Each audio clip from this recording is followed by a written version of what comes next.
Hi students, this is Abhimanyu, physics teacher at Sri Vidya Bharati Matriculation Higher Secondary School. In this session, we'll be looking into the topic combination of springs. ஸ்ப்ரிங்னா என்ன அப்படிங்கிறது நமக்கு ஏற்கனவே தெரியும், okay. And அதனுடைய elastic nature எப்படி இருக்கும், அதில் என்ன மாதிரி ஃபோர்ஸஸ் உண்டாகும். நம்ம ஒரு ஃபோர்ஸ் அப்ளை பண்ணுறோம்னா அதுக்கு அப்படியே ஆப்போசிட் டைரக்ஷன் ஈக்குவல் ஆப்போசிட்டாக ஒரு ரெஸ்டோரிங் ஃபோர்ஸ் உண்டாகும். நம்ம அப்ளை பண்ணுற ஃபோர்ஸ் வந்து F is equal to ma and the restoring force produced is going to be F equal to minus kx அப்படின்லாம் நம்ம பார்த்து முடிச்சோம், ஓகே. அண்ட் அதனுடைய கண்டினியூஷன் தான் இங்கே பார்க்க போகிறோம். First, spring constant or force constant, also called as stiffness constant. ஸ்ப்ரிங்கை வச்சு பேசுகிறப்ப ஸ்டிஃப்னஸ் கான்ஸ்டன்ட்னு சொல்லுவோம். இது எதை மெஷர் பண்ணுதுன்னா, it is a measure of stiffness of the spring. எந்த அளவுக்கு அது ஸ்டிஃபாக இருக்குது. இதுக்கு ஒரு எக்ஸாம்பிள் இங்கே காமிச்சிருப்பான். ஒரு பைக்கில் சஸ்பென்ஷன் இருக்குன்னா இதில் 2 ஸ்ப்ரிங் சிஸ்டம்ஸ் இருக்குது, ரைட். இப்போ larger the value of spring constant, stiffer is the spring அப்படின்னு சொல்லி கொடுத்துருப்பான். ஒரு ஸ்ப்ரிங் கான்ஸ்டன்ட் வேல்யூ அதிகமாக இருக்குன்னா அது ரொம்ப ஸ்டிஃபாக இருக்குது. ஸ்டிஃபாக இருக்குன்னா நான் அதிகமான ஃபோர்ஸை கொடுக்க வேண்டியிருக்கும் to compress or to elongate the spring, okay. So under combination of springs, first spring கான்ஸ்டன்ட்னா என்ன? If the value of spring constant is larger, I need to apply a large amount of force to compress or elongate the spring அப்படின்னு சொல்லி பார்க்குறோம், okay. And when it comes to combination of springs, 2 combination possible. ஒன்று series combination, இன்னொன்று parallel combination. Springs connected in series first நம்ம பார்க்க போகிறோம், okay. Series கனெக்ஷன்னா என்ன அப்படின்னா, 2 or more springs are connected in series. ஒன்று எப்படின்னா பக்கம் பக்கமாக அப்படியே வச்சுட்டு போயிடுவோம், ஓகே, ரைட். தொடர்ச்சியாக நம்ம ஸ்ப்ரிங்ஸை வைக்கிறப்ப ஒவ்வொரு ஸ்ப்ரிங்ஸோட spring constants, individual spring constants வந்துட்டு K1, K2, K3 அப்படின்னு சொல்லி வச்சுக்கலாம். இது எல்லாம் கம்பைன் பண்ணுறப்ப effective or equivalent spring constant வந்து Ks அப்படின்னு சொல்லி வச்சுக்கலாம். எஃபெக்டிவ்ங்கிறப்ப டோட்டல் வேல்யூ, ஓகே. ஸோ ஒவ்வொரு ஸ்ப்ரிங்கு K1, K2, K3 அதை ஒன்றுக்கு அடுத்து ஒன்று வரிசையாக நான் கனெக்ட் பண்ணியிருக்கிறேன். அண்ட் டோட்டலாக அதனுடைய வேல்யூ, ஸ்ப்ரிங் கான்ஸ்டன்ட் வேல்யூ வந்து Ks நம்ம வச்சுக்கிட்டோம்னா, இப்போ இந்த காம்பினேஷனோட Ksோட வேல்யூ என்னவா இருக்கும் அப்படிங்கிறத நம்ம கண்டுபிடிக்க போகிறோம், ஓகே. நம்ம சிம்பிளிசிட்டிக்காக என்ன பண்ணுவோம்னா 2 ஸ்ப்ரிங்ஸ் மட்டும் எடுத்துக்க போகிறோம், ஓகே. ஸோ 2 ஸ்ப்ரிங்ஸ், இப்போ spring constants or K1 and K2 மட்டும் நம்ம எடுத்து சால்வ் பண்ணலாம் ஃபர்ஸ்ட், ஓகே, ரைட். இந்த டயக்ராமில் காமிச்சிருக்கிறது மாதிரி there are 2 springs 1 and 2 connected to a mass m which oscillates about its mean position x0ன்னு வச்சுக்கலாம், ஓகே. இப்போ ஆசிலேஷன் பற்றி நம்ம பார்க்கல, ஜஸ்ட் ஸ்ட்ரெச் பண்ணுறப்ப என்ன நடக்குது அப்படிங்கிறது தான் பார்க்க போகிறோம், ஓகே. இப்போ ஃபர்ஸ்ட் ஸ்ப்ரிங்க்கு K1 ஸ்ப்ரிங் கான்ஸ்டன்ட், ரெண்டாவதுக்கு K2. இப்போ நீங்கள் ஒரு ஃபோர்ஸ் இங்கே அப்ளை பண்ணி இதை ஸ்ட்ரெச் பண்ணுறீங்க அப்படின்னா ஃபர்ஸ்ட் ஸ்ப்ரிங்கில் ஒரு எக்ஸ்டென்ஷன் ஏற்படும், ரெண்டாவது ஸ்ப்ரிங்கில் ஒரு எக்ஸ்டென்ஷன் ஏற்படும். இதில் இருக்கிறத X1ன்னு எடுத்துக்கலாம், இதில் இருக்கிற எக்ஸ்டென்ஷனை X2 அப்படின்னு சொல்லி நம்ம எடுத்துக்கலாம்.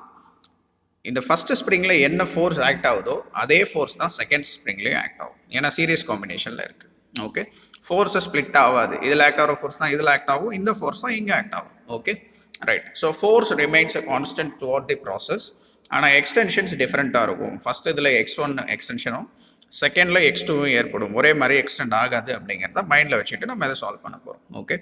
So X1 and X2 be the elongation of springs from the equilibrium position due to the applied force F.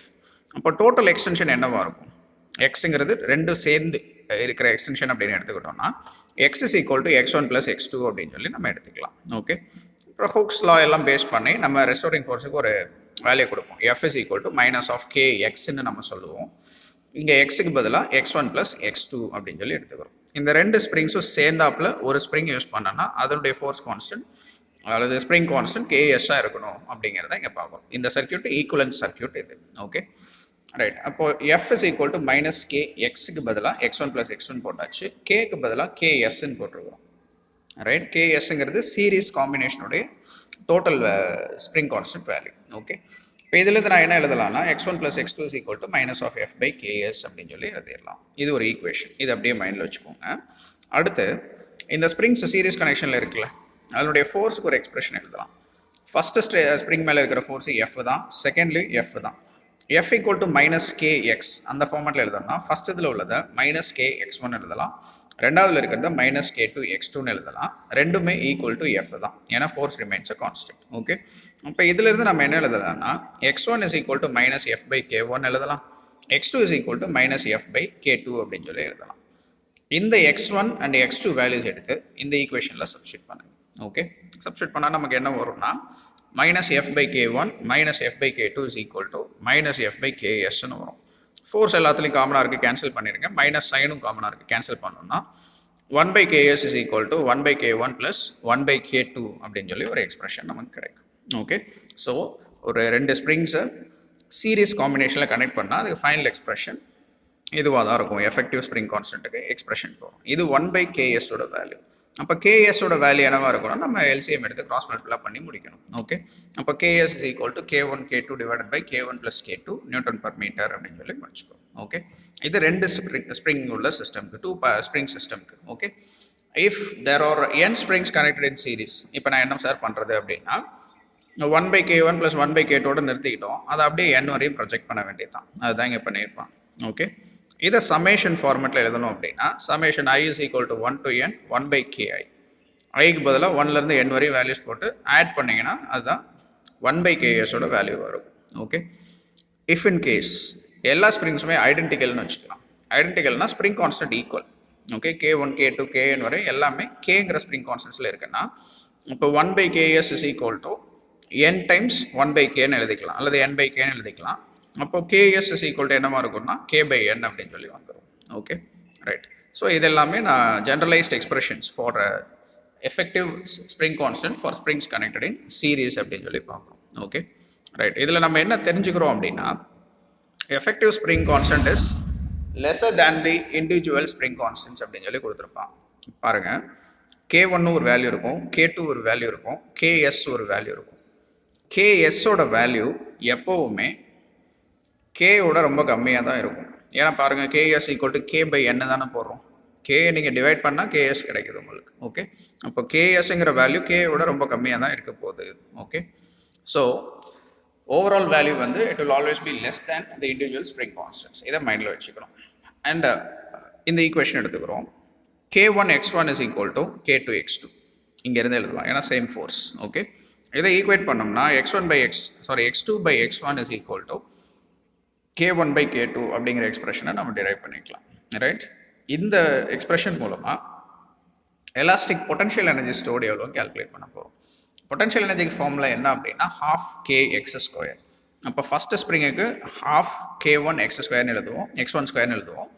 Second ஸ்ப்ரிங்குக்கு ½ k2 x2² அப்படின்னு சொல்லி நம்ம எழுதுவோம். ரைட், இது ரெண்டுக்கும் ரேஷியோ எடுத்தோம்னா u1 by u2 is equal to ½ k1 x1² divided by ½ k2 x2². இதை solve பண்ணுறப்ப x1 by x2 the whole square வரும். x1 by x2க்கு இங்கே வேல்யூ இருக்குது k1 by k2. அதை சப்ஸ்டியூட் பண்ணி இது எல்லாத்தையும் கேன்சல் பண்ணிங்கன்னா வர்ற answer k2 by k1. Okay, right.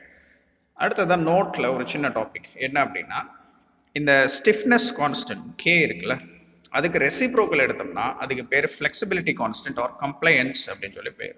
Reciprocal of stiffness constant is called flexibility constant or compliance. It is denoted by c. அதை என்ன யூனிட்டில் மெஷர் பண்ணுறோன்னா இது நியூட்டன் பர் மீட்டரில் மெஷர் பண்ணுறோம். அதுக்கு அப்படியே தலைக்கலாம். இப்போ மீட்டர் பர் நியூட்டன் அப்படின்னு சொல்லி எடுத்துக்க வேண்டியிருக்கும், mn/-1. Okay, if n springs are connected in series காம்பினேஷனில் கனெக்ட் பண்ணுறீங்க அப்படின்னா இங்கே ரெசிப்ரோக்கல், இதனுடைய ரெசிப்ரோக்கல் எடுத்துக்கணும். ஓகே, அப்போ 1 by ksங்கிறது இங்கே cs-ஆக இருக்கும், 1 by ki-ங்கிறது இங்கே ci-ஆக இருக்கும். ஓகே, அண்ட் பேரலல் காம்பினேஷனுக்கு இந்த மாதிரி ஒரு எக்ஸ்பிரஷன் எழுதுவோம். இது நம்ம அடுத்து டிரைவ் பண்ணுவோம், அப்போ பார்த்துக்கலாம். Okay, example 10.9. Consider two springs whose force constants are 1 Newton per meter and 2 Newton per meter which are connected in series. Calculate the effective spring constant and comment on ks அப்படின்னு சொல்லி கொடுக்குறான். Okay, ரெண்டு springs வந்துட்டு சீரீஸில் connect பண்ணியிருக்கிறோம். கேஎஸோட value கண்டுபிடிங்க, அதில் தான் நீங்கள் என்ன தெரிஞ்சுக்கிட்டீங்க அதை சொல்லுங்கள் அப்படின்னு சொல்லி சொல்கிறான். ஓகே, கேஎஸ்க்கு வந்துட்டு k1 k2 divided by k1 plus k2ன்னு எழுதிக்கலாம். வேல்யூஸை சப்ஸ்டியூட் பண்ணிங்கன்னா உங்களுக்கு வர்ற ஆன்சர் 2/3. இந்த 2/3ங்கிற வேல்யூ சால்வ் பண்ணி பார்த்தீங்க அப்படின்னா இந்த வேல்யூ வந்துட்டு 1 2 ரெண்டை விடவும் கம்மியாக தான் இருக்கும். ஓகே, இப்போ இதுலேருந்து என்ன தெரிஞ்சுக்கிறோம்னா the effective spring constant is less than both k1 and k2. k1ம் சரி k2ம் சரி அதை விட கம்மியான வேல்யூவாக தான் எப்போவுமே ksோட வேல்யூ இருக்க போகுது அப்படிங்கிறத இந்த ப்ராப்ளம் மூலமாக நம்ம தெரிஞ்சுக்கிறோம். Springs connected in parallel. Series combination ஏற்கனவே நம்ம பார்த்தோம். இப்போ parallel combination when 2 or more springs are connected in parallel. Parallel combination எப்படின்னா இந்த மாதிரி. ஓகே, இப்போ இந்த இடத்துல என்ன நடக்கும்னா நம்ம மாஸ் m மேலே ஒரு ஃபோர்ஸ் கொடுக்குறோம் அப்படின்னா அந்த ஃபோர்ஸை எஃப்னு வச்சுக்கலாம். அதே ஃபோர்ஸ் ரெண்டு ஸ்ப்ரிங் மேலேயும் ஆக்ட் ஆகாது. இந்த எஃப்ங்கிற ஃபோர்ஸு ஃபர்ஸ்ட் ஸ்ப்ரிங்க்கும் செகண்ட் ஸ்ப்ரிங்க்கும் ஸ்ப்ளிட் ஆகும். இப்போ இங்கே இருக்கிற ஃபோர்ஸ் F1 இருக்கும், இங்கே இருக்கிற ஃபோர்ஸ் F2 இருக்கும். Force will not remain a constant இங்கே. ஓகே, ஆனால் எக்ஸ்டென்ஷன் கான்ஸ்டண்ட்டாக இருக்கும். ஏன்னா இப்போ மாஸ் M இந்த இடத்துல இருக்குன்னா இந்த ஸ்ப்ரிங் எக்ஸ்டெண்ட் ஆன டிஸ்டன்ஸும் இது எக்ஸ்டெண்ட் ஆன டிஸ்டன்ஸும் ஒரே மாதிரி தான் இருக்கும். அது டிஃபர் ஆகிறதுக்கு சான்ஸ் இல்லை, ஏன்னா இது நகர்றத ஒரே டிஸ்டன்ஸ் தான். Okay right. ஸோ இந்த காம்பினேஷனை பொறுத்தவரையும், பேரல் காம்பினேஷனை பொறுத்தவரையும் ஃபோர்ஸ் கான்ஸ்டன்ட் கிடையாது. ஃபோர்ஸ் ஸ்பிட் ஆகும் ரெண்டு ஸ்ப்ரிங்க்கு நடுவில், ஆனால் எக்ஸ்டென்ஷன் கான்ஸ்டன்ட். அப்போ இங்கே எக்ஸ்டென்ஷன் எக்ஸ்னா இது எக்ஸ்டெண்ட் ஆகுறதும் அதே எக்ஸ் தான், அதுக்கு மேலே போக முடியாது, ஆகிறதுக்கு இடம் இருக்காது. Okay right. ஸோ இதை பேஸ் பண்ணி இதை மைண்டில் வச்சுட்டு நம்ம சால்வ் பண்ண போகிறோம். Okay, so K1 K2 K3 அப்படிங்கிறது இண்டிவிஜுவல் ஸ்ப்ரிங்ஸோட ஸ்ப்ரிங் கான்ஸ்டன்ட் எடுத்துக்கிட்டோம்னா ஓவராலாக இருக்கிற அந்த டோட்டல் ஈக்குவலண்ட் வேல்யூ ஒரு எஃபெக்டிவ் வேல்யூ அப்படிங்கிறத நம்ம KP அப்படின்னு சொல்லி வச்சுக்கலாம். KP தான் பேரல் காம்பினேஷன் அப்படிங்கிறத நம்ம மெயின் பண்ணுறோம். ஓகே, இப்போ இந்த மாதிரி ஒரு இடத்துல K1 K2 ஸ்ப்ரிங்ஸ் இதனுடைய டோட்டல் காம்பினேஷனை நான் இப்படி எழுதிக்கலாம். KP அப்படின்னு சிங்கிள் ஸ்ப்ரிங்ஸ் வச்சுட்டு நான் ரீப்ளேஸ் பண்ணுற மாதிரி காமிச்சுக்கிறேன். Okay right. இப்போ KPயோட வேல்யூ என்னவாக இருக்கும் அப்படிங்கிறத நம்ம பார்க்க போகிறோம். ஃபார் தேட் ஜென்ரலாக KPயை வச்சு நீங்கள் ஃபோர்ஸ்க்கு எழுதுனீங்கன்னா F is equal to minus KXன்னு தெரியும். இங்கே பேரல் காம்பினேஷனுங்கிறதுனால minus KPX. X is the extension produced. Okay right. And F is equal to minus K1X minus K2Xன்னு எழுதுறான். இது என்னன்னா force is equal to F1 plus F2 அந்த ஃபார்மெட் எழுதுறான். F1ங்கிறது ஃபர்ஸ்ட் ஸ்ப்ரிங்கில் இருக்கிற ஃபோர்ஸ், அது மைனஸ் K1X. F2ங்கிறது செகண்ட் ஸ்ப்ரிங்கில் இருக்கிற ஃபோர்ஸ் மைனஸ் K2X. ரெண்டையும் ஆட் பண்ணால் எனக்கு டோட்டல் ஃபோர்ஸ் கிடைக்கும். ரைட். அப்போ நெட் ஃபோர்ஸுக்கு நம்ம ரெண்டு எக்ஸ்பிரஷன் எழுதலாம். இது ஒரு எக்ஸ்பிரஷன், இது ஒரு எக்ஸ்பிரஷன். இப்போ இது ரெண்டுமே சேம் ஃபோர்ஸ் அப்படிங்கிறனால ரெண்டையும் ஈக்குவேட் பண்ணணும். ஈக்குவேட் பண்ணால் என்ன வரும்? Minus KPX is equal to minus K1X minus K2Xன்னு வரும். எல்லா பக்கமும் எக்ஸை கேன்சல் பண்ணிட்டோம்னா KP is equal to K1 plus K2 அப்படின்னு சொல்லி வந்துடும். Okay right. So the stiffness constant or spring constant when springs are connected in parallel அப்படிங்கிறப்ப ஜஸ்ட் ஆட் பண்ணி போட்டுக்கலாம். ரெண்டு ஸ்ப்ரிங் சிஸ்டம்க்கு எடுத்துக்கிறோம். நிறைய இருந்துச்சு அப்படின்னா if there are n springs connected in parallel அப்படிங்கிறப்ப KP is equal to summation of I is equal to 1 to n KI அப்படின்னு சொல்லி நம்ம எடுத்துக்கலாம். Okay right. இது ஜென்ரலைஸ்ட் எக்ஸ்பிரஷன். இப்போ இந்த ஸ்ப்ரிங் கான்ஸ்டன்ஸோட வேல்யூ ஈக்குவல்னு வச்சுக்கோம். K வேல்யூ ஈக்குவலாக இருக்குது அப்படின்னா n டைம்ஸ் K அப்படின்னு சொல்லி மாறிடும். இப்போ KP ஈக்குவல் டு NK. இப்போ இதுலேருந்து நம்ம என்ன தெரிஞ்சுக்கிறோம்னா effective spring constant increases by a factor of n. So effective spring constant is greater than individual spring constant. அங்கே ப்ரீவியஸ் கேஸில் பார்த்துருப்போம் ஓவரால் வேல்யூ எப்போவுமே இண்டிவிஜுவல் வேல்யூஸோட கம்மியாக இருக்கும் அப்படின்னு சொல்லிட்டு. இங்கே பேரல் காம்பினேஷன் அப்படி கிடையாது, இண்டிவிஜுவல் வேல்யூஸோட எப்போவுமே அதிகமாக தான் இருக்கும் ஓவரால் ஸ்ப்ரிங் கான்ஸ்டன்ட் வேல்யூ அப்படிங்கிற கன்க்ளூஷனுக்கு நம்ம இங்கே வர்றோம். நெக்ஸ்ட் இந்த நோட் டாப்பிக்கில் spring constant is inversely proportional to the length of the spring. இது ஒரு generalised expression. K is proportional to 1 by L. இதை மைண்டில் வச்சுக்கோங்க. இப்போ ஒரு ஸ்ப்ரிங் இருக்குது, அதை ரெண்டு பீஸாக நான் வெட்டிடுறேன்னு வச்சுக்கலாம். ஃபர்ஸ்ட் பீஸோட லென்த் L1, செகண்ட் பீஸோட லென்த் L2 அப்படின்னா சச் தட் L1 வந்துட்டு n டைம்ஸ் L2 இந்த ஃபார்மேட்டில் நம்ம கட் பண்ணோம்னா ஒரு ஸ்ப்ரிங்கை நான் ஃபஸ்ட்டு ஹாஃபோட ஸ்ப்ரிங் கான்ஸ்டன்ட் என்னவாக இருக்கும், செகண்ட் பார்ட்டோட ஸ்ப்ரிங் கான்ஸ்டன்ட் என்னவாக இருக்கும் அப்படிங்கிறது ஒரு ஜென்ரலைஸ்ட் எக்ஸ்பிரஷன் அவங்களே கொடுத்துருக்குறாங்க. நாம் அதை சால்வ்லாம் பண்ண போகிறதில்ல. ஓகே, ஸோ ஒரு ஸ்ப்ரிங்கை ரெண்டாக வெட்டிடுறோம் L1 L2 அப்படின்னு சொல்லிட்டு L1 is equal to n times L2 அப்படிங்கிறப்ப ஃபர்ஸ்ட் பார்ட் L1ங்கிற பார்ட்டோட ஸ்ப்ரிங் கான்ஸ்டன்ட் வந்து இதுவாகும், அதாவது K1 is equal to Kn plus 1 by n. Second பார்ட்டோடைய ஸ்ப்ரிங் கான்ஸ்டன்டோட value K2 is equal to n plus 1 into K இருக்கும் அப்படின்னு சொல்லி கொடுத்துருக்கலாம். ஓகே, இப்போ ரெண்டு மடங்கு வெட்டுறோம் அப்படின்னா L1ஓட வேல்யூ வந்துட்டு 2 times L2வாக இருக்குது அப்படின்னா நீங்கள் n-க்கு பதிலாக 2 சப்ஸ்டியூட் பண்ணி சால்வ் பண்ணலாம். அப்போ இண்டிவிஜுவல் ஸ்ப்ரிங் கான்ஸ்டன்ஸ் ஒவ்வொன்றுக்கு என்ன அப்படிங்கிறத இதன் மூலமாக கண்டுபிடிச்சிடலாம். Example 10.10. Consider two springs with force constants 1 and 2 Newton per meter connected in parallel. Calculate the effective spring constant and comment on KP. முன்னாடி பார்த்தா அதே ப்ராப்ளம் தான், அங்கே சீரீஸில் பார்த்துருப்போம். இங்கே பேரல் காம்பினேஷன். பேரல் காம்பினேஷன் அப்படிங்கிறப்ப KP is equal to K1 plus K2. அப்போ அப்படியே ஆட் பண்ணி போட்டுருவோம். ஆட் பண்ணி வர்ற வேல்யூ 3. இந்த 3ங்கிற வேல்யூ 1 2 ரெண்டோடைய அதிகமாக தான் இருக்க போகுது கண்டிப்பாக. அப்போ effective spring constant is greater than both K1 and K2 அப்படின்னு சொல்லி பார்க்கலாம். ஓகே, நெக்ஸ்ட் இங்கே ஒரு ப்ராப்ளம் இருக்குது. Example 10.11. Calculate the equivalent spring constant for the following systems and also compute if all the spring constants are equal அப்படின்னு சொல்லி கேட்டிருக்கிறான். ரெண்டு combination கொடுத்துருக்குறாங்க, அதில் டோட்டல் ஸ்ப்ரிங் கான்ஸ்டன்ட் வேல்யூ என்னன்னு கண்டுபிடிங்க. ஒருவேளை எல்லா ஸ்ப்ரிங்ஸோட ஸ்ப்ரிங் கான்ஸ்டன்ட்டும் ஈக்குவல் அப்படின்னா டோட்டல் வேல்யூ என்னவா இருக்கும் அப்படிங்கிறதையும் கண்டுபிடிக்க சொல்கிறான். ஓகே, ஃபஸ்ட்டு பாருங்கள், இது அப்பர் பார்ட்டுன்னு வச்சுக்கலாம், இது டவுன் லோவர் பார்ட் அப்படின்னு சொல்லி வச்சுக்கலாம். இந்த அப்பர் பார்ட்டில் இருக்கிற ரெண்டு ஸ்ப்ரிங் K1 K2 எடுத்துக்கிட்டிங்க அப்படின்னா அப் டவுன்னு எடுத்துக்கலாம். K1 K2 ரெண்டுமே parallel காம்பினேஷனில் இருக்குது. இந்த ஆப்ஜெக்டை வச்சு நீங்கள் பார்க்குறப்ப அது parallel காம்பினேஷனில் இருக்குது. அதை KUன்னு வச்சுக்கிறாங்க அதனுடைய எஃபெக்டிவ் வேல்யூவை. parallel காம்பினேஷனுங்கிறப்ப ஆட் பண்ணி போட்டு வரும். அதே இது லோவர் பார்ட் K3 K4 எடுத்துக்கிட்டிங்கன்னா அதுவும் parallel காம்பினேஷனில் தான் இருக்குது. அதை KDன்னு வச்சுக்கிறாங்க. இந்த KD அண்ட் KU ரெண்டும் சேர்த்து ஒரே ஸ்ப்ரிங் அப் வந்துருச்சு அப்படின்னா இது ரெண்டும் சீரிஸ் காம்பினேஷனில் இருக்கும். சீரிஸ் காம்பினேஷன் அப்படிங்கிறப்ப அதுக்கு equivalent spring constant value KU KD by KU plus KDன்னு போட்டு முடிச்சிடறான். ஓகே, அப்போ இதை ஃபஸ்ட்டு இது ரெண்டும் பேரலல், மேலே இருக்கிற ரெண்டு பேரலல், கீழே இருக்கிற ரெண்டும் பேரலல், இந்த ரெண்டு காம்பினேஷன்ஸ் ஆஃப் பேரலும் சீரீஸில் இருக்குது அப்படிங்கிற கன்க்ளூஷனுக்கு வர்றோம். ஓகே, இப்போ ஸ்ப்ரிங் கான்ஸ்டன்ட் வேல்யூஸ் ஈக்குவல் அப்படின்னா இங்கே எல்லாத்துக்குமே K வேல்யூவே நீங்கள் சப்ஸ்டியூட் பண்ணிடலாம். சப்ஸ்டியூட் பண்ணிங்கன்னா KU is equal to 2K வரும், KD is equal to 2Kன்னு வரும். இப்போ K ஈக்குவலண்ட் வந்து 4K square by 4K which is equal to K அப்படின்னு சொல்லி வந்துடும். ஓகே ரைட், இப்போ செகண்ட் ஹாஃபுக்கு போகலாம். இதில் என்ன ஒரு ஆப்வியஸாகவே இருக்குது, K1 K2 parallel, K4 K5 parallel. இது ரெண்டும் பேரலல் காம்பினேஷனுங்கிறப்ப ஆட் பண்ணிக்கலாம், இதையும் ஆட் பண்ணிக்கலாம். இது மூணும் சீரியஸ் காம்பினேஷனில் இருக்கும். அப்படி தான் சால்வ் பண்ணியிருப்பான். ஃபஸ்ட்டு பார்ட்டில் பேரலல் இருக்கிறத KAன்னு வச்சுக்கிறாங்க ஓவரால் வேல்யூவை. It is equal to K1 plus K2. கீழே உள்ளதில் KBன்னு வச்சுக்கிறாங்க, அதை K4 ப்ளஸ் K5. இப்போ இது எல்லாமே சீரிஸ் காம்பினேஷனில் இருக்குது. KA K3 KB and K6 எல்லாம் சீரீஸில் இருக்குது. அப்போ 1/K equivalent is equal to 1/KA plus 1/K3 plus 1/KB plus 1/K6 எடுத்துக்கிறாங்க. இது எல்லாமே ஈக்குவல் வேல்யூஸாக இருந்துச்சுன்னா எல்லாத்துக்குமே Kன்னு வேல்யூ போட்டிங்கன்னா என்ன வேல்யூ வருது அப்படிங்கிறத இங்கே கொடுத்து முடிச்சிருக்கோம். Okay, so when springs are connected in series or parallel அதனுடைய எஃபெக்டிவ் ஸ்ப்ரிங் கான்ஸ்டன்ட் வேல்யூ என்னவா இருக்கும் அப்படிங்கிறத நம்ம இங்கே கண்டுபிடிச்சு முடிச்சிருக்கோம். Example 10.12. A mass M moves with a speed v on a horizontal smooth surface and collides with a nearly massless spring whose spring constant is K. If the mass stops after collision, compute the maximum compression of the spring அப்படின்னு சொல்லி கொடுத்துருக்குறான். ஒரு spring இருக்குது, அந்த spring மேலே ஒரு horizontal smooth சர்ஃபேஸில் இருக்குது. Okay, ஒரு ஆப்ஜெக்ட் வந்து அந்த ஸ்ப்ரிங் மேலே மோதி ரெஸ்ட்டுக்கு வந்துடுது அப்படின்னு சொல்லி எடுத்துக்கலாம். ஓகே, அப்படிதான் கொடுத்துருக்குறாங்க. அந்த ஸ்ப்ரிங் கான்ஸ்டன்ட் வந்துட்டு வேல்யூ வந்து Kன்னு கொடுத்துருக்குறாங்க. எவ்வளோ தூரத்துக்கு அந்த ஸ்ப்ரிங் கம்ப்ரஸ் ஆகுது அப்படிங்கிறத கண்டுபிடிக்க சொல்கிறான். ஓகே, ஒரு ஆப்ஜெக்ட் வேகமாக ஒரு ஸ்ப்ரிங் மேலே வந்து மோதி ரெஸ்ட்டுக்கு வருது. அப்படி மோதுறப்ப அந்த ஸ்ப்ரிங்கு கம்ப்ரஸ் ஆகும் நமக்கு. ஓகே, ஆக்சுவலாக இங்கே என்ன நடக்குதுன்னா அந்த ஆப்ஜெக்ட் வேகமாக நகர்ந்து வர்றப்ப அதுக்குன்னு ஒரு கைனடிக் எனர்ஜி இருக்கும்.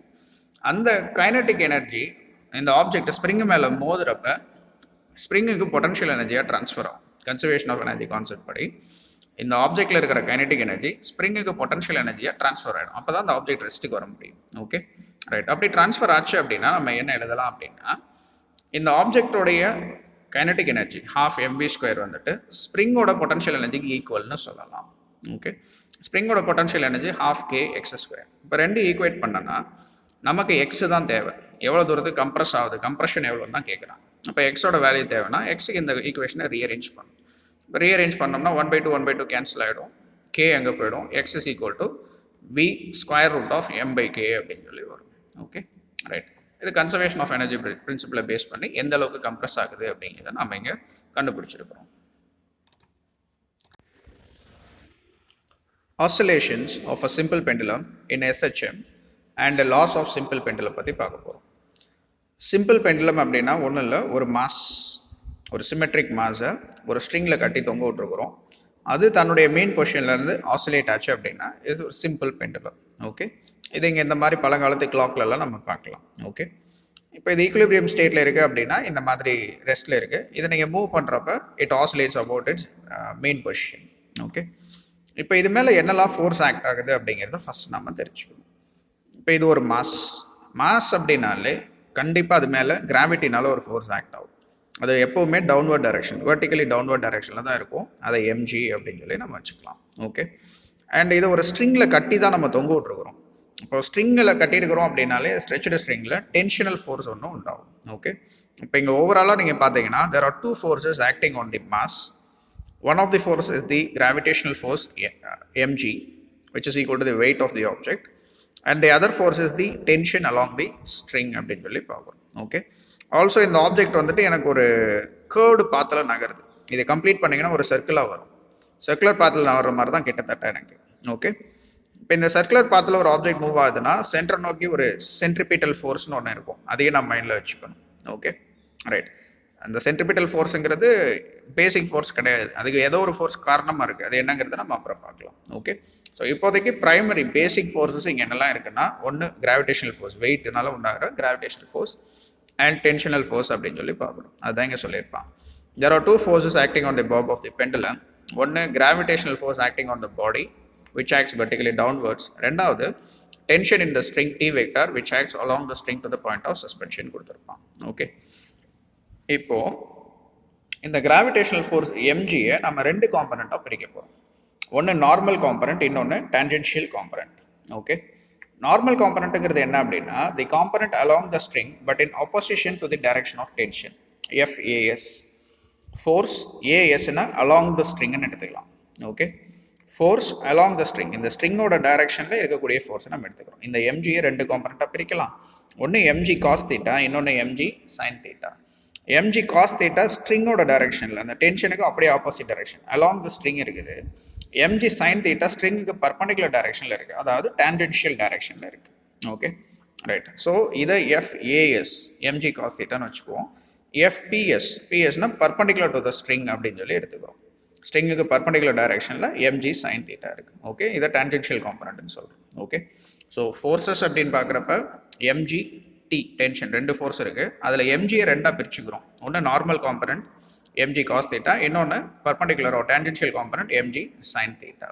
ஓகே, ஃபஸ்ட்டு இந்த ஸ்ட்ரிங்கோட டைரக்ஷனில் இருக்கக்கூடிய நெட் ஃபோர்ஸஸ்க்கு நம்ம ஒரு எக்ஸ்பிரஷன் எழுதலாம். ஓகே, T மைனஸ் FASன்னு எழுதுறான். டென்ஷனல் ஃபோர்ஸ் மைனஸ் FAS தான் mg cos theta. Okay, or simply T minus mg cos theta. இது நெட் ஃபோர்ஸுக்கு ஈக்குவலாக இருக்கும். நெட் ஃபோர்ஸுங்கிறது தான் என்னென்னா இங்கே இருக்கிற சென்ட்ரிபிட்டல் ஃபோர்ஸ். சென்ட்ரிபிட்டல் ஃபோர்ஸுக்கு எக்ஸ்பிரஷன் என்ன அப்படின்னா, ஜென்ரலாக மாஸ் இன்ட்டு ஆக்சலரேஷன் ஃபோர்ஸுக்கு எக்ஸ்பிரஷன். இங்கே ஆக்சலரேஷன் வந்து சென்ட்ரிபிட்டல் ஆக்சலரேஷன் வந்துட்டு V²/Rன்னு எழுதுவோம். இங்கே ஆறுங்கிறது ரேடியஸாக இருக்கும் ஜென்ரலாக, இங்கே L தான் ரேடியஸ். நமக்கு இந்த சர்க்கிளை பார்த்து எடுத்துக்கிட்டிங்கன்னா அதுக்கு L தான் ரேடியஸ். அப்போ இங்கே ஆக்சலரேஷன் வந்து V²/L இருக்கும். ஸோ இந்த சென்ட்ரிபிட்டல் ஃபோர்ஸை இந்த ரெண்டோட நெட் ஃபோர்ஸ் சேர்ந்து கொடுக்குது அப்படிங்கிற கன்க்ளூஷனுக்கு நம்ம இங்கே வரும். Okay, so T minus mg cos theta, அதாவது Tலேருந்து mg cos theta சப்ராக்ட் பண்ணிங்கன்னா இந்த டோட்டல் ஃபோர்ஸ் தான் எனக்கு சென்ட்ரிபிட்டல் ஃபோர்ஸை கொடுக்குது. சென்ட்ரிபிட்டல் ஃபோர்ஸ் m × V²/Rன்னு படிச்சிருப்போம். இங்கே ஆருக்கு பதிலாக L நம்ம யூஸ் பண்ணிக்கிறோம். Okay, right. இப்படி ஒரு எக்ஸ்பிரஷன் நான் கொண்டு வரலாம். இதை பத்திரமா வச்சுக்கோங்க, இது நமக்கு தேவைப்படாது. செகண்ட் நோட் பார்ட்டில் பாருங்கள், இப்போ நான் சொன்னது தான் கொடுத்துருப்பான்.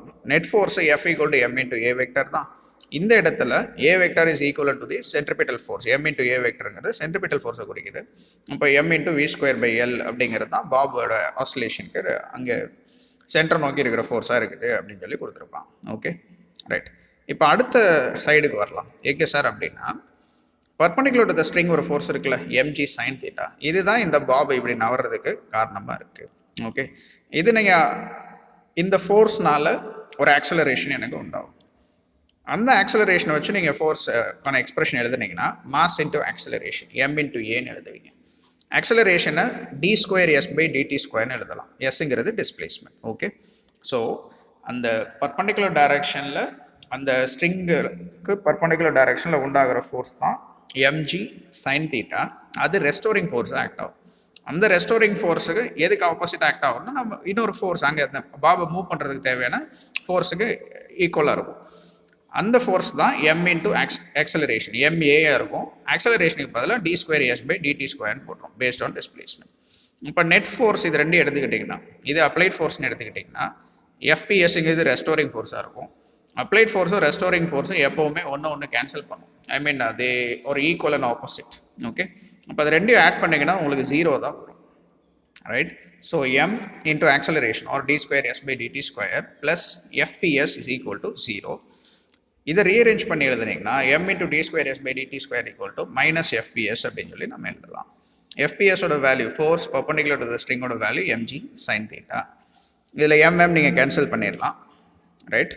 இப்போ d²s/dt² is equal to minus g sin theta அப்படின்னு சொல்லி ஒரு எக்ஸ்பிரஷன் வரும். இப்போதைக்கு நம்ம இந்த ஈக்குவேஷன் அப்படியே செட்டில் பண்ணிக்கலாம். இதில் எஸ்ங்கிறது என்ன சார் அப்படின்னா, it is the position of the bob which is measured along the arc. எஸ்ங்கிறது ஆர்க் லென்த்தாக இருக்கும். இப்போ இப்படி நகருது அப்படின்னா இதுதான் எஸ்ஸாக இருக்கும். இந்த தீட்டா வச்சு நான் பார்த்தோன்னா இதுதான் எஸ். ஆர்க் லென்த்துக்கும் தீட்டாவுக்கும் எல்லுக்கும் நமக்கு ஒரு ரிலேஷன் இருக்குது. S is equal to L × theta. Okay, S is equal to L into theta na இந்த S ஓட வேல்யூ எடுத்து இங்கே சப்ஸ்டியூட் பண்ணுங்க. d square S by dt square is equal to Sக்கு பதிலாக L தீட்டா நம்ம போடுறோம். அப்போ Lக்கு வெளியில் எடுத்துக்கலாம் constant L into d square theta by dt square வந்துடும். ரைட், இப்போ இந்த வேல்யூக்கு பதிலாக நீங்கள் இதை சப்ஸ்டியூட் பண்ணலாம். இதை எடுத்துகிட்டு போய் இந்த ஈக்குவேஷனில் சப்ஸ்டியூட் பண்ணேன். அப்போ L into d square theta by dt square is equal to minus g sin தீட்டான்னு வரும். ஏன்னா கேன்சல் ஆகிடும். இந்த வேல்யூக்கு பதிலாக இதை சப்ஸ்டியூட் பண்ணிக்கலாம். So L into d square theta by dt square is equal to minus g sin தீட்டான்னு வந்துடுது. L இந்த சைடு டினாமினேட்டர் கொண்டு வந்துட்டீங்கன்னா d square theta by dt square is equal to minus g by L sin theta அப்படின்னு சொல்லி வந்துடும். Okay, and நம்ம இந்த simple pendulum oscillation, simple harmonic ஆசிலேஷன்ஸ்லாம் நம்ம ஆம்ப்ளிடியூட் கம்மி அப்படின்னா அஸ்யூமே பண்ணியிருப்போம். ஆம்ப்ளிடியூட் கம்மி அப்படின்னா தீட்டாவோட வேல்யூவும் கம்மி தான். அப்போ இங்கே ஸ்மால் ஆங்கிள் அப்ராக்சிமேஷன் நம்ம யூஸ் பண்ணப்போம். ஸ்மால் ஆங்கிள் அப்ராக்சிமேஷன்னா என்னென்னா, நீங்கள் சைன் தீட்டாவை தீட்டானே எழுதிக்கலாம். when the angle is very small, sin theta can be approximately written as theta. இது எப்படிங்கிறதையும் அடுத்த ஒரு ப்ராப்ளம் வச்சு நம்ம பார்ப்போம். இப்போதைக்கு இதை ஞாபகம் வச்சுக்கோ. ஓகே, அப்போ இங்கே சைன் தீட்டா இருக்க வேண்டிய இடத்துல வெறும் தீட்டானே நம்ம போட்டுக்கலாம். So d square theta divide by dt square is equal to minus g by L into தீட்டான்னு வந்துடும். இதில் ஜிங்கிறது ஆக்சலரேஷன் டியூ டு கிராவிட்டி, எல்லுங்கிறது லென்த் ஆஃப் தி ஸ்ட்ரிங் அப்படின்னு சொல்லி நம்ம பார்ப்போம். இது ஒரு சிம்பிள் ஹார்மோனிக் மோஷனுக்கு உண்டான ஈக்குவேஷன். அதை ஜென்ரல் ஈக்குவேஷன் கூட நம்ம கம்பேர் பண்ணோம் அப்படின்னா d square y by dt square is equal to minus omega square y. அந்த ஜென்ரல் ஈக்குவேஷன் இது ஆங்குலர் மோஷனுங்கிறப்ப தீட்டா வச்சு சொல்லுவோம். அப்போ ஒமேகா ஸ்கொயர் இருக்க வேண்டிய இடத்துல நமக்கு g பை L இருக்குது. இதே தான் ப்ரொசீஜராகவே பண்ணிகிட்டு இருக்கிறோம். ஓகே, அப்போது இது ஒரு சிம்பிள் ஹார்மோனிக் டிஃபரன்ஷியல் ஈக்குவேஷன் அப்படிங்கிறப்ப ஒமேகா ஸ்கொயர் இருக்க வேண்டிய இடத்துல நமக்கு g பை L இருக்குது. அப்போ நான் என்ன பண்ணிக்கலாம், omega square is equal to g by Lன்னு எழுதிடலாம். ஒமேகா ஸ்கொயரோட வேல்யூ g பை Lனா இப்போ ஒமேகாவோட வேல்யூ என்ன, square root of g by Lன்னு எழுதிக்கலாம். ஒமேகா தெரிஞ்சு அப்படின்னாலே ஃப்ரீக்வன்சி கண்டுபிடிச்சிடலாம். f is equal to omega by 2π. Okay, frequency தெரிஞ்சுன்னா அதனுடைய ரெசிப்ரோக்கல் வச்சு நம்ம டைம் பீரியட் கண்டுபிடிச்சிடலாம். t is equal to 2π square root of L by ஜின்னு வந்துடுது. இப்போ இதுதான் ஒரு சிம்பிள் பெண்டுலம்க்கு உண்டான டைம் பீரியடுக்கான எக்ஸ்பிரஷனாக இருக்குது. ரைட், ஸோ ஒரு பெண்டுலம் பற்றி பார்க்குறோம். அதில் 2 ஃபோர்ஸ் ஆக்ட் ஆகுது. அதில் வெயிட்டை நம்ம ரிசால்வ் பண்ணிக்கலாம். அதை பேஸ் பண்ணி சென்ட்ரிபிட்டல் ஃபோர்ஸை வச்சு ஒரு ஈக்குவேஷன் எழுதுவோம். இன்னொரு equation force and restoring force வச்சு எழுதுவோம். அதை சால்வ் பண்ணி S is equal to L theta substitute பண்ணி ஸ்மால் ஆங்கிள் அப்ராக்சிமேஷன் யூஸ் பண்ணோம்னா நமக்கு இப்படி ஒரு எக்ஸ்பிரஷன் கிடைக்குது. இதில் நம்ம general expression force simple harmonic motion கூட கம்பேர் பண்ணோம்னா நமக்கு ஒமேகா ஸ்கொயர் இருக்க வேண்டிய இடத்துல g பை L இருக்குது. அப்போ ஒமேகாவுக்கு ஒரு வேல்யூ கிடைச்சிரும். ஒமேகா இருந்தது அப்படின்னாலே எஃப்க்கும் டிக்கும் ஒரு வேல்யூ ஈஸியாக கண்டுபிடிச்சிடலாம். இப்போ இந்த equation t equal to 2π square root of L by g, இதை பேஸ் பண்ணி லாஸ் ஆஃப் சிம்பிள் பெண்டுலம் சொல்ல போகிறோம். ஓகே, சிம்பிள் பெண்டுலமில் என்னெல்லாம் லாஸ் அப்படின்னு பார்த்தீங்கன்னா, t is directly proportional to square root of L, t is proportional to 1 by square root of G அப்படிங்கிறது தான் basics பெண்டுலமுடைய லாஸ். ஓகே, அதை ஃபஸ்ட்டு உள்ளதை L கூட கம்பேர் பண்ணோன்னா அதை லா ஆஃப் லென்த்னு சொல்கிறோம். ஜி கூட கம்பேர் பண்ணிங்கன்னா லா ஆஃப் ஆக்சலரேஷன் அப்படின்னு சொல்லி சொல்கிறோம். Okay, first law of length என்ன சொல்லுதுன்னா, time period of a simple pendulum is directly proportional to the square root of the length of the pendulum சொல்கிறோம். அதாவது T is proportional to square root of L. இந்த ஈக்குவேஷன்லேருந்து வரும். 2π is constant. இப்போ proportional வச்சு எழுதுறீங்கன்னா அப்படி எழுதலாம். ரெண்டாவது ஆக்சலரேஷன் வச்சு சொல்லணும்னா, for a fixed length time period of a simple pendulum is inversely proportional to the square root of acceleration. T is proportional to 1 by square root of G அப்படின்னு சொல்லி போகிறோம். ஓகே, அப்போ 2 பேராமீட்டர்ஸை மட்டும் தான் இது டிபெண்ட் பண்ணியிருக்கு. இதுதான் லாஸ் ஆஃப் சிம்பிள் பெண்டுலம். இது சில பேராமீட்டர்ஸை டிபெண்ட் பண்ணி இல்லை. இப்போ உதாரணத்திற்கு it is independent of the following factors. First என்னன்னா, மாஸ் ஆஃப் த பாப் அதை டிபெண்ட் பண்ணலை. பெண்டுலமோட மாஸ் என்னவா வேணாலும் இருந்துட்டு போகுது. ஓகே, இந்த டைம் பீரியடுக்கான எக்ஸ்பிரஷன் எல்ஜியை மட்டும் தான் டிபெண்ட் பண்ணியிருக்கோம். நீங்கள் சின்ன மாஸ் யூஸ் பண்ணாலும் சரி, ரொம்ப பெரிய மாஸ் யூஸ் பண்ணாலும் சரி, டைம் பீரியட் பாதிப்படையாது. Okay, and amplitude of oscillations, time period is independent of amplitude of oscillation, of course when the angular displacement is very small. நம்ம small angle approximation தான் use பண்ணியிருக்கிறோம். ஆம்ப்ளிடியூட் கம்மியாக இருக்கிற பட்சத்தில் time period வந்து ஆசிலேஷனை depend பண்ணி இருக்காது. இதெல்லாம் லாஸ் ஆஃப் சிம்பிள் பெண்டுலமுடைய ஸ்டேட்மெண்ட்ஸ். ஓகே, எதையெல்லாம் டிபெண்ட் பண்ணியிருக்கும்னா லென்த் அண்ட் ஆக்சலரேஷனோட ஸ்கொயர் ரூட்டை டிபெண்ட் பண்ணியிருக்கும். மாஸையும் ஆம்ப்ளிடியூடையும் டிபெண்ட் பண்ணி இருக்காது அப்படிங்கிறத இங்கே பார்த்து முடிக்கிறோம். Example 10.13. In simple pendulum experiment, we have used a small angle approximation discuss the small angle approximation அப்படின்னு சொல்லி கொடுத்துருக்கான்.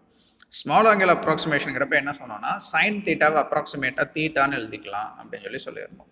ஓகே, காஸ் தீட்டாவை ஆக்சுவலாக 1ன்னு எழுதிக்கலாம், டேன் தீட்டாவை இப்போ சைன் பை காஸ் தானே, அப்போது தீட்டா பை 1ங்கிறப்ப அதுவும் தீட்டா வேல்யூவாக தான் இருக்கும். இதை தான் ஸ்மால் ஆங்கிள் அப்ராக்சிமேஷன் அப்படின்னு சொல்லி சொல்கிறோம். ஓகே, இது எப்படி அப்படிங்கிறத நம்ம டேபுலேஷன் மூலமாக செக் பண்ண போகிறோம். தீட்டா வந்து இன் டிகிரிஸ் எழுதிக்கலாம், அதே தீட்டாவை இன் ரேடியன்ஸ்க்கு எழுதிக்கலாம். இது எப்படி கன்வெர்ட் பண்ணுறதுங்கெல்லாம் நம்ம ஏற்கனவே பார்த்துருக்குறோம். ஓகே, இந்த தீட்டா வேல்யூக்கு சைன் தீட்டா கண்டுபிடிச்சிங்கன்னா வேல்யூ என்னவா வருது அப்படிங்கிறத பார்க்க போகிறோம். ஓகே, ஸோ தீட்டா இன் டிகிரிஸ் 0, 5, 10, 45 வரையும் போகிறோம். அதே இதை வேல்யூவை ரேடியன்ஸில் எழுதுகிறோம், அதே இதை சைன் தீட்டா கண்டுபிடிக்கிறோம். இப்போ சைன் 0, 0 நமக்கு தெரியும், சைன் ஆஃப் 5 டிகிரி அதே தான் சைன் ஆஃப் 0.087னா 0.087 வருது, 0.174 அதே வேல்யூ, 262, 256 இதெல்லாம் இப்படியே வருது. இதில் நல்லா கவனிச்சு பாருங்கள், ஃபஸ்ட்டு 2 வேல்யூமே ஒரே மாதிரி தான் இருக்குது. 10 டிகிரிஸ் வரையும் தீட்டாவோட வேல்யூவும் சைன் தீட்டாவோட வேல்யூ ஒன்றா தான் இருக்குது. ஓகே, அப்போ தீட்டாவோட வேல்யூ ரொம்ப கம்மியாக இருந்துச்சுன்னா, ரைட், ரஃப்லி பிலோ 10 டிகிரிஸ்னு வச்சுக்கலாமா, கம்மியாக இருந்தது அப்படின்னா சைன் தீட்டாவும் ஒரே வேல்யூ தான், அதனால் அதில் இது கிடையாது, அதுதாங்க சொல்லியிருப்பான். For theta in radian sine theta is approximately theta for very small angles. கம்மி ஆங்கிளுக்கு ரெண்டும் ஒன்றா தான் இருக்குது.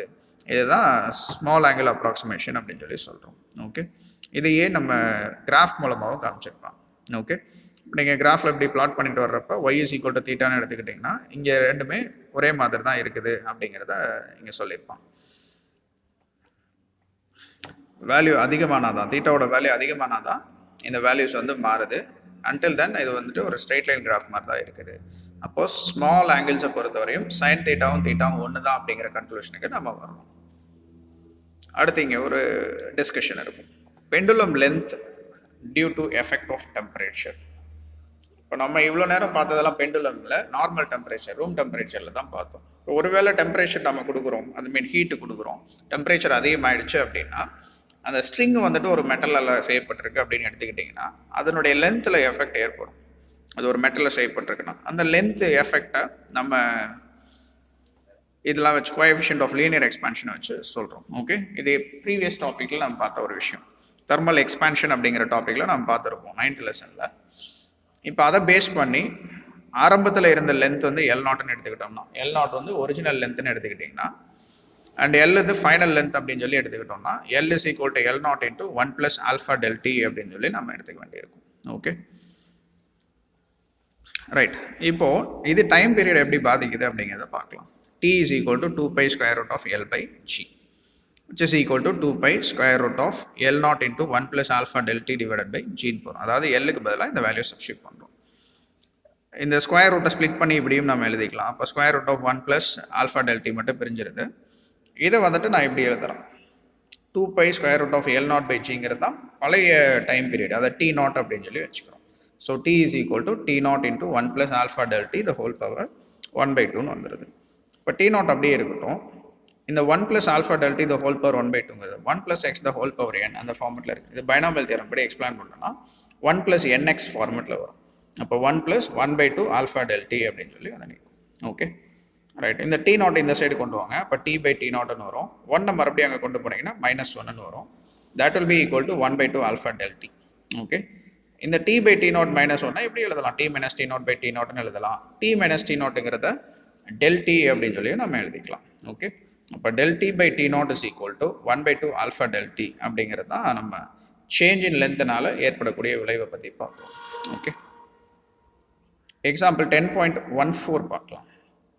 If the length of the simple pendulum is increased by 44% from its original length, calculate the percentage increase in time period of the pendulum அப்படின்னு சொல்லி சொல்கிறோம்.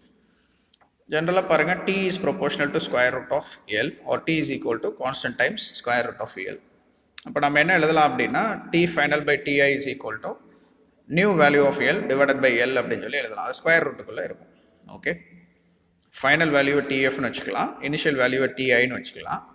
Square root of original value வந்து L அப்படியே இருக்கட்டும்.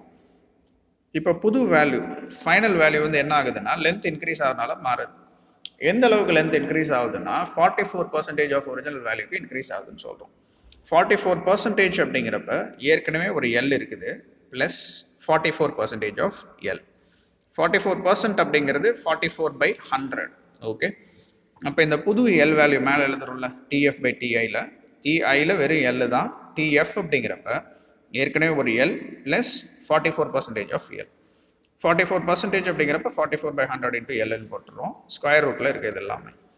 44/100 எவ்வளோன்னு தெரியும் நமக்கு, 0.44. அதை 1 கூட ஆட் பண்ணிங்கன்னா 1.44 வரும். எல்எல் கேன்சல் ஆகிடும். அப்போ TF/TIயோட வேல்யூ 1.2 வருது. ஓகே, அதுலேருந்து TF இஸ் ஈக்குவல் டு 1.2 TIன்னு எழுதலாம். 1.2ங்கிறது 1 + 0.2ன்னு பிரித்து எழுதிக்கலாம். அந்த 1 + 0.2ங்கிறத பர்சன்டேஜில் எக்ஸ்பிரஸ் பண்ணிங்கன்னா, பர்சன்டேஜ் கன்வெர்ட் பண்ணோம்னா இன்ட்டு 100ஆல் மல்டிப்ளை பண்ணோம். அப்போ 0.2வை இன்ட்டு 100ஆல் மல்டிப்ளை பண்ணிங்கன்னா 20%. ஓகே, அப்போது ஒரு சிம்பிள் பென்லமோட லென்த் வந்து 44% இன்க்ரீஸ் ஆச்சு அப்படின்னா உங்களுக்கு டைம் பீரியட் எவ்வளோ இன்க்ரீஸ் ஆகுது, 20% இன்க்ரீஸ் ஆகுது அப்படிங்கிறத இந்த ப்ராப்ளம் மூலமாக நம்ம தெரிஞ்சுக்கிறோம். தமிழ் வழி மாணவர்களின் கவனத்திற்கு இந்த வகுப்பில் நம்ம என்னெல்லாம் பார்த்துருக்கோம்னா, முதல்ல சுருள்வில்களின் தொகுப்புகளை பற்றி பார்க்குறோம். இதில் விரைப்பு மாறிலி அப்படின்னா என்ன, அதை பொறுத்து நம்ம என்னெல்லாம் சொல்ல வர்றோம் அப்படிங்கிறத பார்க்குறோம். சுருள்வில்களின் இணைப்பு அப்படிங்கிறப்ப ஒன்று தொடர் இணைப்பாக இருக்கலாம், இல்லை பக்க இணைப்பாக இருக்கலாம். தொடர் இணைப்பு அப்படின்னா இந்த மாதிரி நம்ம கனெக்ட் பண்ணுறோம்.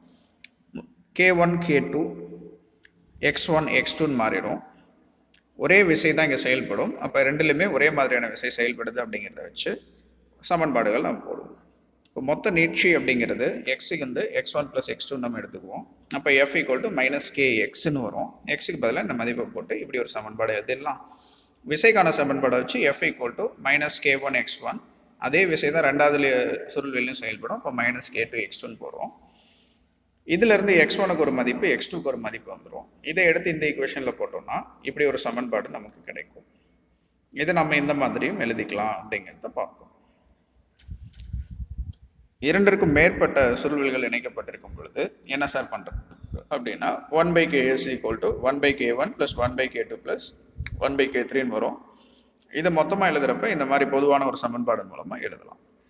அனைத்து சுருள் மாறிலிகளின் மதிப்பும் சமம் அப்படின்னு எடுத்துக்கிறப்ப 1/KS வந்து n டைம்ஸ் 1/K வரும். அதை n/Kன்னு எழுதிக்கலாம். இப்போ KS = K/Nன்னு வந்துடும். இது போக மீள் நிலையாற்றல் எவ்வளோ அப்படிங்கிறது இந்த சமன்பாடுகள் மூலமாக நம்ம கண்டுபிடிச்சிருக்கோம். அடுத்ததாக ஃப்ளெக்சிபிலிட்டி கான்ஸ்டன்ட் அப்படின்னு சொல்லிட்டு, நெகிழ்வுத்தன்மை அப்படிங்கிறது மாறிலி அப்படின்னா என்ன, அல்லது இணக்கம்னா என்ன அப்படிங்கிறதையும் கண்டுபிடிச்சிருப்போம். விரைப்பு மாறிலியின் தலைகீழ் மதிப்பு தான் இணக்கம் அப்படின்னு சொல்கிறோம். அது எப்படி சமன்பாடு மூலமாக சொல்கிறது அப்படிங்கிறது இங்கே இருக்கும். அடுத்ததாக பக்க இணைப்பில் சுருள்வில்கள் எடுத்துக்கிட்டிங்க அப்படின்னா, பக்க இணைப்பில் இணைக்கப்பட்டிருக்கிறப்ப நீட்சி வந்து ஒரே மதிப்பாக தான் இருக்கும். அதாவது இங்கே எக்ஸ்னா இங்கே எக்ஸ் தான். ஆனால் சுருள் மாறிலி வந்து இங்கே K1 K2 இருக்கும். விசை மாறும். இங்கே F1னா இங்கே F2. ஓகே, இப்போ F = -KPXன்னு நான் எழுதிக்கலாம், பொதுவான சமன்பாடு. இதே Fக்கு இப்படி நான் சமன்பாடு எழுதலாம், -K1X + -K2X, ரெண்டு விசைகளும் சேர்த்து எழுதலாம். இப்போ ரெண்டையும் சமப்படுத்துகிறப்ப KP = K1 + K2ன்னு வரும். இதை படத்தின் மூலமாக இங்கே பார்க்குறோம். இதற்கு பொதுவான சமன்பாடு இப்படி எழுதலாம். சுருள் மாறிலியின் மதிப்புகள் சமம் அப்படிங்கிறப்ப இந்த மாதிரி ஒரு சமன்பாடை நம்ம கொண்டு வரலாம். அடுத்ததாக ஒரு சுருள்வில்லை ரெண்டாக வெட்டிட்டீங்க அப்படின்னா, இரு துண்டுகளாக வெட்டியிருக்கிறோம் அப்படின்னா, அதாவது L1 வந்து n டைம்ஸ் L2 இருக்கிற மாதிரி வெட்டிட்டோம்னா, முதல் பகுதியின் சுருள் மாறிலி வந்து K × n + 1/n இருக்கும். இரண்டாவது பகுதியின் சுருள் மாறிலி வந்துட்டு n + 1 × K இருக்கும் அப்படிங்கிறத இங்கே பார்க்குறோம். அடுத்ததாக தனிச்சீரிசை இயக்கத்தில் தனி ஊசலின் அளவுகள் மற்றும் தனி ஊசலின் விதிகளை பற்றி நம்ம பார்க்க போகிறோம். ஒரு தனி ஊசல் அப்படிங்கிறப்ப ஒரு நிறைய இந்த மாதிரி கட்டி தொங்க விட்டுருக்குறோம். இது தனிச்சீரிசை இயக்கத்தை மேற்கொள்ளுது அப்படிங்கிறத பார்க்குறோம். இதன் மீது என்னெல்லாம் விசைகள் செயல்படுது அப்படிங்கிறப்போ, ஒன்று அதனுடைய எடை, இன்னொன்று டென்ஷனல் ஃபோர்ஸ் செயல்படுது அப்படிங்கிறத பார்க்குறோம். ஈர்ப்பியல் விசை செங்குத்தாக கீழ் நோக்கி செயல்படுது. இன்னொன்று கயிற்றின் வழியாக இழுவிசை செயல்படுது அப்படிங்கிறத பார்க்குறோம். இந்த ஈர்ப்பியல் விசை அல்லது அதனுடைய எடையை ரெண்டு கூறுகளாக பிரிச்சுக்கிறோம். FAS அப்படின்னும் FPSன்னும். FASங்கிறது mg cos θவாக இருக்கும், FPSங்கிறது mg sin θவாக இருக்கும். முதல்ல கயிற்றின் வழியை விசையின் செங்குத்து கூற வச்சுட்டு இப்படி ஒரு சமன்பாடு நம்ம கொண்டு வந்துடலாம். அப்புறமா பர்பண்டிகுலர் டு தி ஸ்ட்ரிங், அதற்கு செங்குத்தான திசையில் இப்படி விசைகள் செயல்படுது அப்படிங்கிறத வச்சு இந்த சமன்பாடை கொண்டு வருவோம். அதில் S = Lθன்னு சப்ஸ்டியூட் பண்ணி sin θவை அப்ராக்சிமேட்டாக தீட்டாவுக்கு போட்டோம் அப்படின்னா இப்படி ஒரு சமன்பாடு கிடைக்குது. இதை பொதுவான சமன்பாடோட ஒப்பிட்டு பார்க்குறப்ப ω² இருக்க வேண்டிய இடத்துல G/L இருக்குது. அப்போ ω² = G/Lன்னு எழுதிடுறோம். ஒமேகாவோட வேல்யூ √G/L மாறிடுது.